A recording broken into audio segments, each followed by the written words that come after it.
গত কয়েক মাস ধরে ভারতের প্রাক্তন ক্রিকেটার সঞ্জয় বাঙ্গারের ছেলে আরিয়ান, যিনি এখন জেন্ডার পরিবর্তনের পর অনয়া হয়ে গেছেন, রয়েছেন আলোচনায়।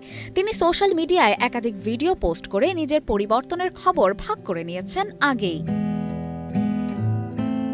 তিনি একটি রিয়েলিটি শোতে অংশ নিয়েছেন। এখন অনয়া তার ইনস্টাগ্রামে একটি ভিডিও পোস্ট করেছেন। এরপর থেকেই বিসিসিআই মহিলা প্রিমিয়ার লিগে খেলার খবর জোর চর্চায়।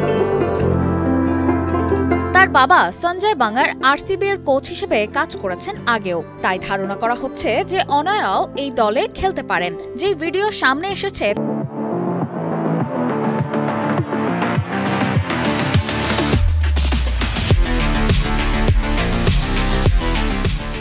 তাতে দেখা যাচ্ছে অনয়া রয়্যাল চ্যালেঞ্জার্স বেঙ্গালুরু এর ক্রিকেট কিট ব্যাগ নিয়ে প্র্যাকটিস ফিল্ডে অনুশীলন করছেন।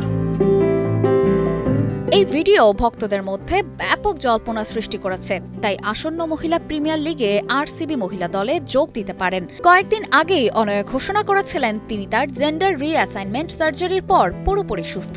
অনয়া হিসেবে মাঠে ফেরার জন্য প্রস্তুত তিনি। অপর্ণা বর্ষা, কালের কণ্ঠ।